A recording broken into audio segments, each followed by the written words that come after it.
Good morning to all of you. Welcome to the Rajan's career private limited. जैसे कि आप सभी जानते हो, दीपावली का सीजन खत्म हो गया है।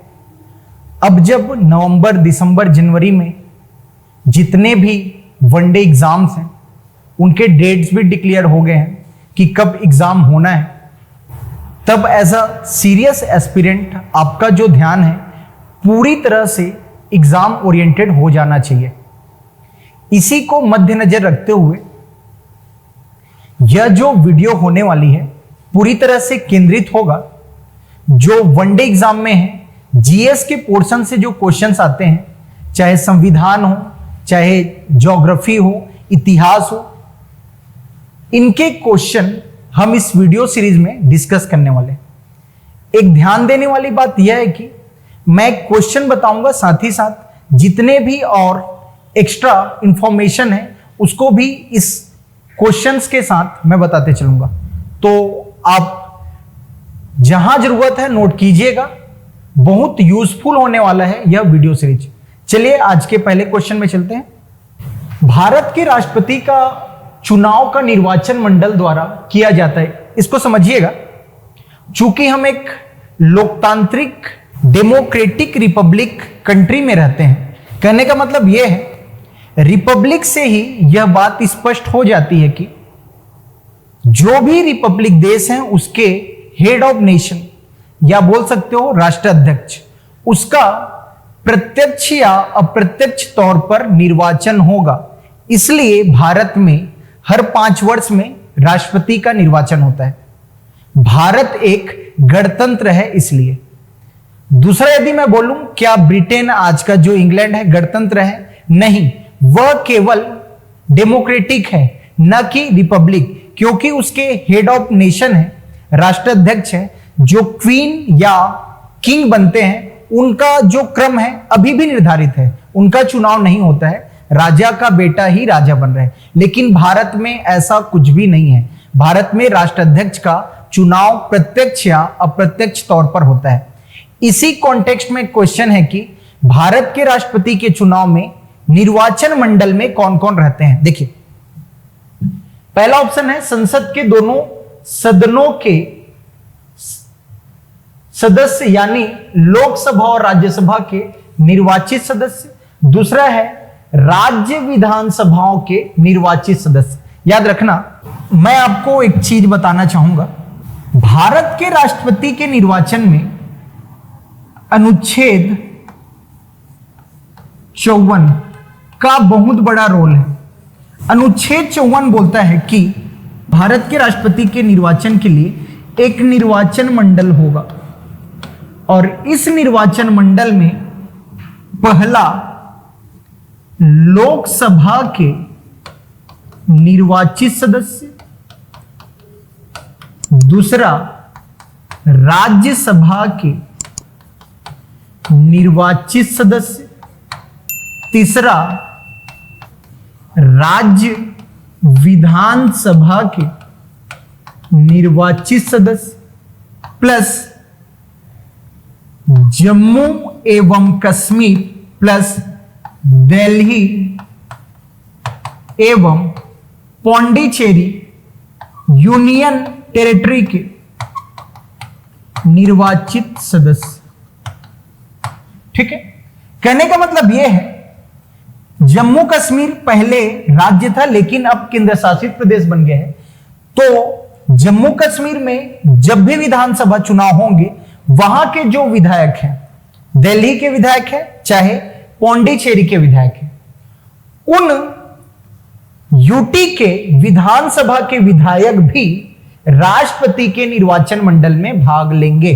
तो याद रखिएगा, लोकसभा के निर्वाचित सदस्य, राज्यसभा के निर्वाचित सदस्य, राज्य विधानसभा के निर्वाचित सदस्य प्लस जम्मू कश्मीर, पौंडीचेरी और दिल्ली के विधानसभा के निर्वाचित सदस्य राष्ट्रपति के निर्वाचन मंडल में भाग लेते हैं, जो कि अनुच्छेद 54 में बताया गया। अब ऑप्शन में आते हैं, लिखा क्या है? संसद के दोनों सदनों लोकसभा और राज्यसभा के निर्वाचित सदस्य, बिल्कुल सही। राज्य विधानसभा के निर्वाचित सदस्य, अर्थात इस क्वेश्चन का आंसर होना चाहिए 1 और 2। क्लियर है? ये फैक्ट आप याद रखिएगा, कौन कौन भाग लेते हैं और कौन से अनुच्छेद में निर्वाचन मंडल की व्यवस्था की गई है। ठीक, नेक्स्ट क्वेश्चन में मूव ऑन करते हैं। भारत के संविधान में समझिएगा इसको, ऐसा कौन सा अनुच्छेद है जो कि नस्ल, जाति, धर्म, जेंडर, लीग या जन्म स्थान के आधार पर भेदभाव को रोकता है। अर्थात भेदभाव नहीं कर सकते किसी भी व्यक्ति से, चाहे जन्म हो, चाहे उसका नस्ल हो, जाति हो, धर्म हो, लिंग हो, इनके आधार पर किसी भी भारतीय व्यक्ति से आप भेदभाव नहीं कर सकते। यह अनुच्छेद स्पष्ट रूप से उल्लेख है मौलिक अधिकार में, याद रखिएगा। और कौन सा है ये? अनुच्छेद 15। अनुच्छेद 16 यह है अवसर की समानता, अवसर की समानता। ठीक है। अनुच्छेद 19 याद रखना, लिबर्टी अर्थात अभिव्यक्ति की आजादी, अभिव्यक्ति की आजादी। और अनुच्छेद 17 बोलता है अस्पृश्यता का अंत, अस्पृश्यता का अंत। चूंकि इस क्वेश्चन में पूछा था कि कौन सा ऐसा अनुच्छेद है जो कि नस्ल, धर्म, जाति या जन्म स्थान के आधार पर भेदभाव को रोकता है, तो अनुच्छेद 15 आपका आंसर होना चाहिए। ठीक है। फंडामेंटल राइट्स जो कि भाग 3 में है, भाग 3 में फंडामेंटल राइट्स जो कि अनुच्छेद 12 से लेकर 35 के मध्य है। ये याद होना चाहिए, बहुत बेसिक क्वेश्चन है ये। देखिए, भारत के निम्नलिखित में से किस राज्य के आदिवासी लोग सरहुल त्योहार मनाते हैं जिसमें स्वास्थ्य और समृद्धि के लिए साल वृक्ष की पूजा की जाती है? याद रखिएगा, मेघालय गलत हो जाएगा, राजस्थान गलत हो जाएगा, गुजरात गलत हो जाएगा, झारखंड प्लस उड़ीसा एवं पश्चिम बंगाल के जनजातीय क्षेत्रों में एक जनजाति निवास करती है जिसे बोलते हो उराव, उराव जनजाति। और यही उराव जनजाति सरहुल नृत्य करती है, याद रखिएगा। चूंकि इस ऑप्शन में स्पष्ट है, बहुत करीब भी नहीं पूछा है, झारखंड, उड़ीसा और पश्चिम बंगाल, तो आप जा सकते हो झारखंड के साथ। गुजरात भी बहुत दूर है, राजस्थान भी बहुत दूर है और मेघालय भी बहुत दूर है। ठीक है। चैत्र माह में साल वृक्ष की पूजा की जाती है, याद रखिएगा। उराव जनजाति है जिनके द्वारा सरहुल नृत्य किया जाता है। ठीक, आगे बढ़ते हैं। खालिस्तान में लोकप्रिय मंदिर स्थापत्य कला शैली नागर शैली कहलाती है। याद रखना, भारत में 3 टाइप की,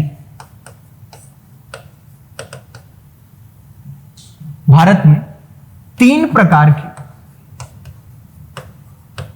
मंदिर शैली है। याद रखिएगा, पहला जो कि उत्तर भारत में प्रसिद्ध है, नागर शैली। दूसरा मध्य भारत में बेसर शैली। और तीसरा जो कि दक्षिण भारत की प्रमुख शैली है, द्रविड़ शैली। ठीक है। तो उत्तर भारत में मंदिर निर्माण के लिए जो मंदिर शैली प्रसिद्ध है उसे बोलते हो नागर शैली। देख सकते हो क्या पूछे, नागर शैली का प्राइम एग्जाम्पल आप देख सकते हो, जैसे अयोध्या का राम मंदिर, अयोध्या का राम मंदिर। इसके अलावा खजुराहो टेम्पल, खजुराहो। इसके अलावा बोल सकते हो जगन्नाथ पुरी, कोणार्क मंदिर। ठीक। बेसर शैली में याद रखना है होयसल मंदिर, होयसल या होयसल मंदिर बोलते हो, यह आपको मिलेगा कर्नाटक में। और द्रविड़ शैली का फेमस एग्जाम्पल है, याद रखिएगा, बृहदेश्वर मंदिर, तंजौर, जो कि कहां आपको मिलेगा, तमिलनाडु में। ठीक। तो उत्तर भारत में जो सर्वाधिक प्रसिद्ध मंदिर शैली है, क्या बोलते हैं उसको, नागर शैली। क्लियर रखिए। आगे बढ़ते हैं। इजराइल की अधिकांश जनसंख्या बेसिक है, यहूदी, यरूशलेम, यरूशलेम उसकी राजधानी।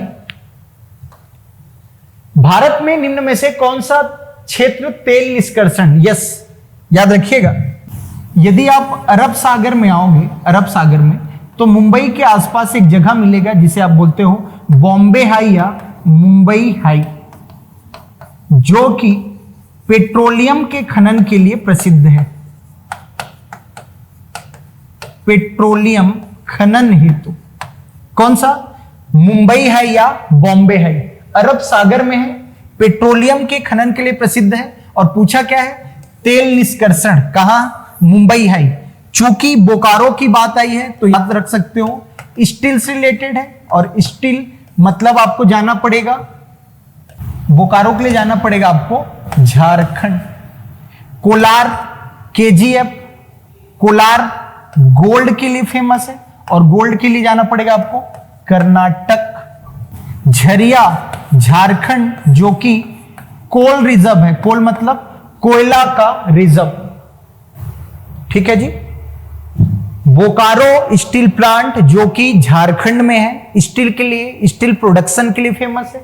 कोलार गोल्ड माइंस है, जो कि कर्नाटक में है। झरिया, जो कि झारखंड में है, एक कोल रिजर्व है, कोयले का भंडारण क्षेत्र है। और मुंबई हाई पेट्रोलियम उत्पादन क्षेत्र है, जो कि अरब सागर में स्थित है, जस्ट महाराष्ट्र के पश्चिमी ओर। क्लियर है? चलिए नेक्स्ट क्वेश्चन में बढ़ते हैं। वार्षिक वित्तीय विवरण याद रखिएगा, ये पूछना चाह रहे हैं बजट को, और बजट का उल्लेख याद रखना, बजट का उल्लेख नहीं है, बजट के जगह आपको मिलेगा वार्षिक वित्तीय विवरण, और यह हमेशा लोकसभा में प्रस्तुत होता है, ठीक है। बजट या वार्षिक वित्तीय विवरण बोलिए, हमेशा लोकसभा में प्रस्तुत होता है, क्योंकि बजट को हम एक मान के चलते हैं धन विधेयक है, समझ पा रहे हो, और धन विधेयक हमेशा ही लोकसभा में प्रस्तुत होता है। दूसरा, वार्षिक वित्तीय विवरण से याद रखना, जो अनुच्छेद, कौन से अनुच्छेद में वार्षिक वित्तीय विवरण का उल्लेख है, तो अनुच्छेद 112, ठीक है जी, अनुच्छेद 112 क्लियर होना चाहिए। आगे बढ़ते हैं। भारतीय संविधान का कौन सा अनुच्छेद, एक चीज यदि आप एनालिसिस करोगे एनटीपीसी के एग्जाम में, संविधान के जो क्वेश्चन पूछे गए हैं टू द पॉइंट पूछा गया है, और to the point in the sense article based question है। तो यदि मैं आपको और बहुत ज्यादा स्पेसिफिक ले जाऊं, तो आप कम से कम भाग 3, भाग 4 और भाग 5 के जितने भी अनुच्छेद है, आप उसको क्लियर कट याद कर लीजिए, एकदम डायरेक्ट क्वेश्चन बनते हैं। भारतीय संविधान का कौन सा अनुच्छेद राष्ट्रीय महत्व के स्मारकों का संरक्षण हेतु राज्य के कर्तव्य के रूप में बताया गया है? याद रखिएगा, जब राज्य की कर्तव्य की बात आती है तो भाग 4 आपके सामने आता है। भाग 4 संविधान का राज्य के नीति निर्देशक तत्व, जो कि अनुच्छेद 36 से 51 के बीच में, ठीक है। तो राज्य का यह कर्तव्य होगा कि जितने भी ऐतिहासिक धरोहर है या सांस्कृतिक धरोहर है उसका संरक्षण करे। तो यह अनुच्छेद याद रखना, अनुच्छेद 49 में बताया गया है या इसके बारे में, ठीक है। अनुच्छेद 40 यह भी नीति निर्देशक तत्वों का ही अंग है, जिसमें यह कहा गया है कि राज्य का कर्तव्य होगा पंचायती राज की स्थापना करिए। पंचायती राज की स्थापना के लिए ही 73rd कॉन्स्टिट्यूशनल अमेंडमेंट एक्ट 1992 किया गया था, आप ये सभी जानते हैं। अनुच्छेद 50 याद रखिएगा, यह कार्यपालिका और न्यायपालिका के बीच शक्ति पृथक्करण के बारे में बताता है। कार्यपालिका और न्यायपालिका के मध्य शक्ति पृथक्करण के बारे में। वही अनुच्छेद 44 बहुत चर्चा में है, इसको ही बोलते हो यूनिफॉर्म सिविल कोड या समान नागरिक संहिता। ये चारों आर्टिकल आपको याद होने चाहिए। राज्य का कर्तव्य होगा आर्टिकल 49 के तहत कि देश में ऐतिहासिक धरोहरों का संरक्षण करे। अनुच्छेद 40 पंचायती राज की स्थापना राज्य, अनुच्छेद 50 कार्यपालिका और न्यायपालिका के मध्य शक्ति का पृथक्करण, वही अनुच्छेद 44 यूनिफॉर्म सिविल कोड। क्लियर है जी। हाल ही में जानते ही होंगे उत्तराखंड स्वतंत्र भारत का पहला राज्य बना था। क्या लाने वाला? यूसीसी लाने वाला। ठीक है, आगे बढ़ते हैं। देखिए, निम्न में से कौन सा स्थल भारत में तांबा बहुत फेमस है? तांबे के लिए आप हमेशा याद रखना, एक जगह है राजस्थान का जो कि इंडस वैली सिविलाइजेशन के टाइम से फेमस है, खेतड़ी। तांबा मिलता है। ठीक है, तो इसका सही आंसर हो जाएगा खेतड़ी, जहां तांबे का भंडार है या खान मौजूद है। कुद्रेमुख आपको जाना पड़ेगा कर्नाटक, यहां मिलेगा आयरन, लोहा या लौह अयस्क। वहीं कोलार अगेन अभी बताया था कर्नाटक, और कर्नाटक में क्या मिलेगा? गोल्ड। ये तीनों बहुत फेमस साइट है किसके लिए? अयस्क के भंडारण के लिए। ठीक है, रत्नागिरी इतना फेमस नहीं है, याद रखना, यह महाराष्ट्र में है। आगे बढ़ते हैं। भारत की 2011 की जनगणना के अनुसार याद रखना, प्रति 1000 पुरुषों में जितनी महिलाओं की संख्या है उसे आप बोलते हो जेंडर रेशियो या लिंगानुपात। 2011 की जनगणना के अनुसार भारत इंडिया का जो जेंडर रेशियो था 943 था प्रति 1000 में, अर्थात प्रति 1000 पुरुषों में महिलाओं की संख्या थी 943। आगे क्वेश्चन को देखते हैं। 1084 थी बोल रहे हैं जी। ठीक है, मतलब ऐसा कौन सा राज्य था जहां प्रति 1000 पुरुषों में महिलाओं की संख्या कितनी थी? 1084। याद रखिएगा, यह राज्य है केरल। केरल हमेशा एजुकेशन बोल सकते हो, लिटरेसी साक्षरता के लिए प्रथम रहेगा, और दूसरा हमेशा जब भी अभी कुछ वर्षों से केरल ही टॉप कर रहा है किसमें? जेंडर रेशियो के मामले में। याद रखिएगा, क्या है इसका आंसर? केरल। जवाहरलाल नेहरू बंदरगाह निम्नलिखित में से किस शहर में स्थित है? याद रखना, नवी मुंबई। नवी मुंबई अर्थात महाराष्ट्र में जो स्थित बंदरगाह है उसे आप बोलते हो जवाहरलाल नेहरू बंदरगाह। ठीक है, तो आंसर हो जाएगा नवी मुंबई। वहीं कोच्चि स्थित है केरल में, कांडला स्थित है गुजरात में, मार्मुगांव स्थित है गोवा में। ठीक है, और ये सभी अरब सागर की प्रमुख क्या बोल सकते हो? बंदरगाह है। जैसे यहां आ जाएगा कांडला, यहां आ जाएगा नवी मुंबई मतलब जवाहरलाल नेहरू, नीचे आ जाओगे तो आपको मिलेगा मार्मुगांव, और नीचे आओगे तो कोच्चि, मतलब कोच्चि बंदरगाह कहां है? केरल में।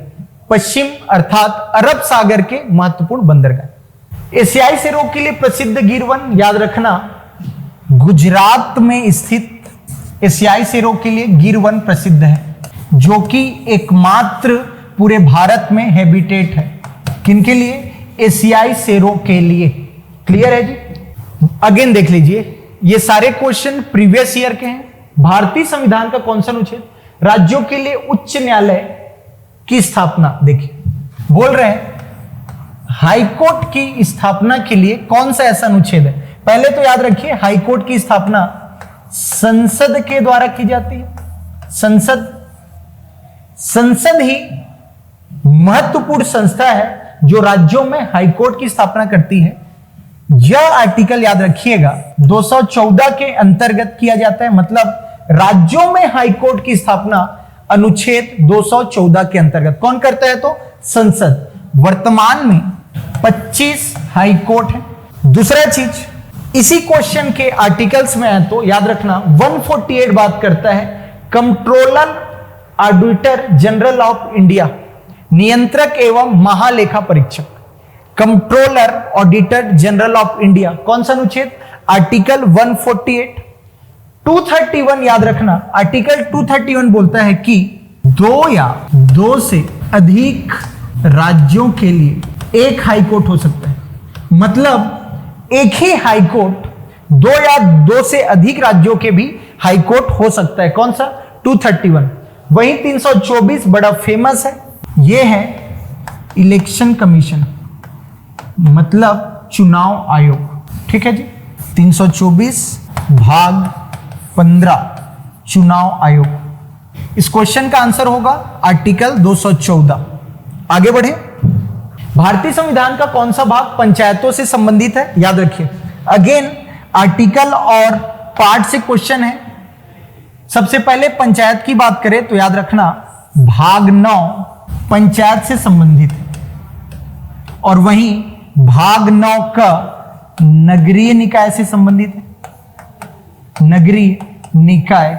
वहीं भाग 10 अनुसूचित जाति अनुसूचित जनजाति क्षेत्रों में प्रशासन से संबंधित है, और भाग 8 याद रखना यूटी में केंद्र शासित प्रदेशों में प्रशासन से संबंधित है। यदि हम इस क्वेश्चन के आंसर तक समझे, आंसर तक जाए, तो याद रखना पूछा है पंचायत, याद रखिएगा भाग 9 में पंचायती राज से संबंधित अनुच्छेद है। यदि अनुच्छेद की बात करूं तो याद रखना 243 से 243 ओ तक। ओ किसके बारे में है? पंचायती राज के बारे में। निम्न में से कौन सी एक गैर बारहमासी नदी है? सामान्य सी बात है, हम जब भी बात करते हैं नदियों की, भारत में नदियों के बारे में, तो दो टाइप के नदी अफवाह तंत्र आपको देखने को मिलेगा। एक है हिमालयन नदी अफवाह तंत्र और दूसरा है प्रायद्वीपीय नदी अफवाह तंत्र, प्रायद्वीपीय भारत नदी अफवाह तंत्र। चूंकि हिमालयन नदी पूरे वर्ष भर, क्योंकि वो ग्लेशियर से आ रहे हैं, ग्लेशियर से उसका उद्गम है, तो वर्ष भर उसमें जल रहता है, इसलिए उनको बोलते हो बारहमासी नदी। कभी भी आप नहीं सुनोगे कि गंगा का पानी कम हो गया या खत्म हो गया या सूख गया, क्योंकि वो ग्लेशियर से पिघल रहे। गर्मी में ग्लेशियर पिघलेगा, फिर से उसका जो वाटर डेंसिटी है बढ़ जाएगा। लेकिन प्रायद्वीपीय नदी, जैसे बोल सकते हो कृष्णा, कावेरी, गोदावरी, महानदी, ये जब तक बोल सकते हो आपका सावन अर्थात रेनी सीजन है, मानसून सीजन है, तब तक पूरी तरह से ये डेंसिटी रहेगा वाटर का। जैसे ही रेनी सीजन जाएगा, मानसून सीजन खत्म होगा, पानी की जो मात्रा है कम होती जाती है। तो बारहमासी नदी कौन नहीं है बोला है? गैर। तो याद रखिएगा, गंगा नहीं हो सकता दोस्तों, सिंधु नहीं हो सकता, अगेन ब्रह्मपुत्र नहीं हो सकता। इसका राइट आंसर क्या है? कृष्णा, जो कि ब्रह्मगिरी की पहाड़ी से उद्गम होती है या निकलती है। ठीक है दोस्तों, तो आज के सेशन के लिए इतना ही। वीडियो बहुत यूजफुल होने वाला है। नेक्स्ट जो सीरीज है, वीडियो सीरीज कल भी हम शूट कर ही रहे हैं, तो आप वीडियो के साथ बने रहिए। वीडियो अच्छी लगे तो चैनल को सब्सक्राइब कीजिए, लाइक कीजिए, शेयर कीजिए। Thank you.